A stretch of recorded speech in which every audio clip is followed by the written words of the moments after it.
Bonjour à tous, Othman Gabardi vous présente, chaîne spécialisée, électricité, industrielle. Cet article traite, câblage d'Allender, branchement du moteur, couplage d'Allender aux deux vitesses. Le schéma de câblage d'Allender s'applique pour un moteur ayant des enroulements spécifiques du même nom. Ce type de câblage permet d'avoir deux vitesses, 50%, 100%, utilisées pour les hôtes de cuisine, les extracteurs, les centrales de traitement d'air. Définition. Est appelé moteur deux vitesses à couplage d'Allender, du nom de son inventeur qui a déposé le brevet en 1897, un moteur qui possède un seul enroulement triphasé et dont le rapport de vitesse est de 1 à 2. Robert d'Allender, ingénieur électromécanicien né en Suède en 1870, a donné son nom au moteur asynchrone à deux vitesses qu'il a inventé avec son compatriote Lindström en 1897.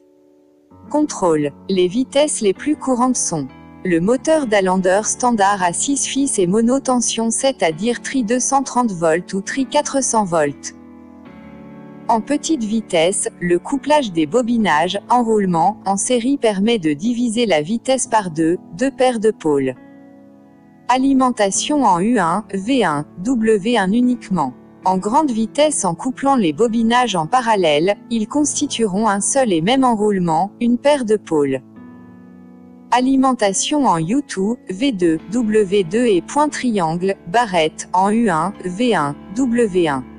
Schéma de puissance. Attention à l'ordre des phases en petite et grande vitesse, afin d'éviter une inversion du sens de rotation au moment du passage de la petite vitesse à la grande vitesse. Schéma commande, test couplage d'Allender et autres. Dans certaines anciennes machines, le d'Allender est bitension mais possède 12 fils de sortie. Contrôler un moteur de vitesse à couplage d'Allender. Par rapport à un moteur standard, les bornes U1, U2, V1, V2, W1, W2 doivent être toutes en continuité. C'est par ailleurs avec cette caractéristique que l'on peut le distinguer du moteur de vitesse à deux enroulements triphasés. Branchement du moteur. Couplage d'Allender aux deux vitesses. Schéma de principe des enroulements. Du moteur de vitesse d'Allender. Branchement vitesse INFERIEURE. L1, L2, L3 arrivée ligne 3 phases à U1, V1 W1, U2, V2 W2 libre. Attention, les schémas de cette page sont purement théoriques car il n'existe pas de repères standards et ceux-ci changent au gré des câblages de machines, des marques de commutateurs et du fabricant du moteur. Pour tout V1. La constitution des enroulements d'un moteur de vitesse à couplage d'Allender étant différente d'un moteur simple vitesse, la mesure doit être faite uniquement sur l'entrée de l'une ou l'autre vitesse, donc entre U1, V1, et W1 ou entre U2, V2, et W2.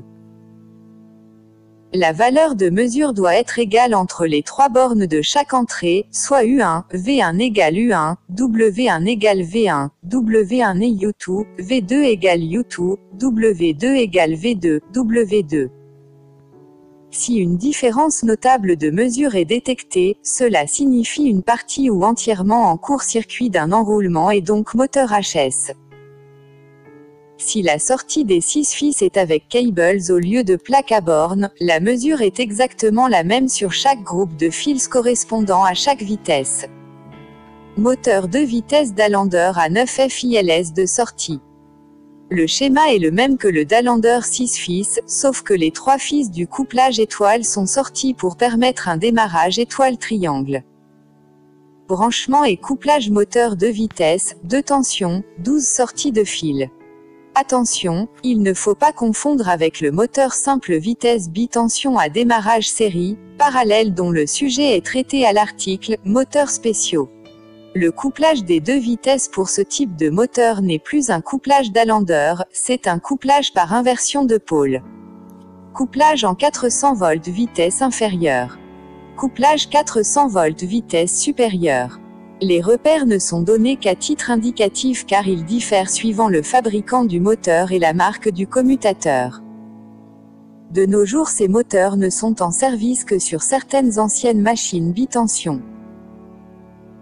Attention, les schémas de cette page sont purement théoriques car il n'existe pas de repères standards et ceux-ci changent au gré des câblages de machines, des marques de commutateurs et du fabricant du moteur.